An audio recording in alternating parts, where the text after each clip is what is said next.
alle idee diverse che possono avere dalle nostre, diciamo, idee, ci si confronta, ci si scontra, se è necessario, per arrivare ad un punto, diciamo, e definire qualcosa. Cosa che devo dire, che dico subito, non vi terrò certamente tanto, 10 minuti, un quarto d'ora al massimo, anche perché tutto quello che c'era da sviscerare, sia dal punto sindacale sia dal punto di vista politico, è stato detto, e dirò la mia posizione subito sul governo tecnico.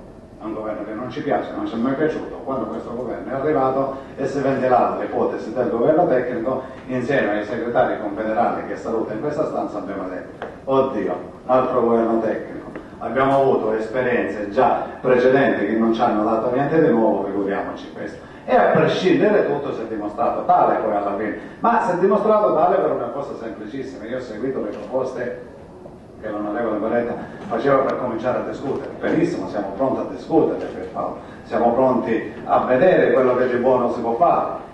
L'importante è che ci sia la politica che poi abbia la possibilità di incidere su determinate queste cose che si stanno facendo. Le cose li possiamo dire in diretta perché le stiamo già studiando, onorevole. Per esempio una buona riforma del fisco, a prescindere da tutto, ci consentirebbe di recuperare delle risorse necessarie che poi alla fine servirebbero per coprire tutte quelle cose. Benissimo, l'unica riforma che il governo tecnico poteva fare per far sì che il beneficio sia ai lavoratori sia concreto non è stata fatta, non capiamo il motivo.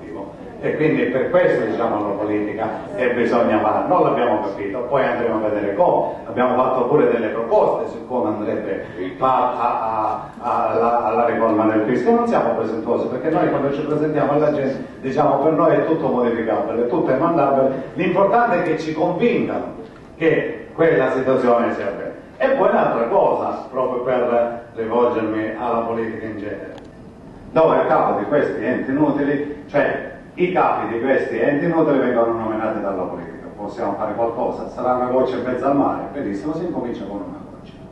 Abbiamo enti che pur non producendo niente, abbiamo dei direttori generali che percepiscono 280.000 euro all'anno, nominati dalla politica, non da noi. Dice, vogliamo fare qualcosa per incominciare a discutere di questo? Benissimo, è da qui che poi si potrebbe incominciare a fare dei ragionamenti seri, nell'andare a vedere il quadro complessivo della revisione della spesa, perché la revisione della spesa non deve essere fatta solo dai lavoratori, ma deve essere fatta da tutti. Non abbiamo compreso, quando si parlava di revisione della il perché sulle pensioni d'oro ci sono stati degli blocchi, proprio, non si sono votati. Non si capisce il perché, lo vogliamo capire, per l'amore di Dio, ci saranno delle motivazioni serie. Cosa per merito, manco per dire buongiorno, quello che sta facendo con le organizzazioni sindacali serie e con le organizzazioni sindacali oggi per fatto. Dice, non si può, senza concertazione, noi abbiamo superato periodi difficili, brutti, ma facendo concertazione seria, non facendo concertazione dove non ti dicono manco le intenzioni che hanno, che vogliono fare, e non ti dicono addirittura.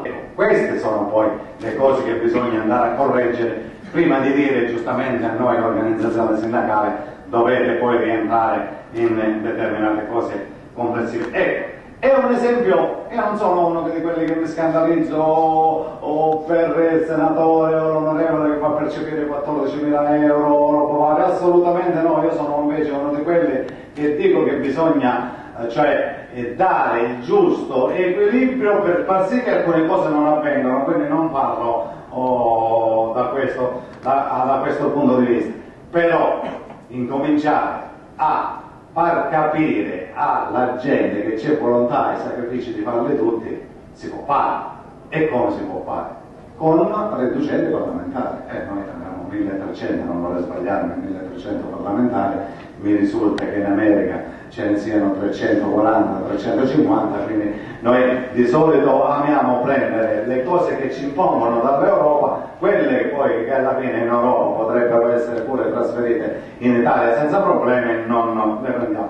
Guardate, potremmo incominciare ad evitare i vari capitoli, i vari l'usi, i vari pensiti, perché poi questo alla fine per la gente non è capibile. A noi organizzazioni sindacali ci viene ancora più difficile spiegare come si colpisce il lavoratore su una riforma della pensione. Anche quello potrebbe essere un passo avanti nel rinnovare la classe politica.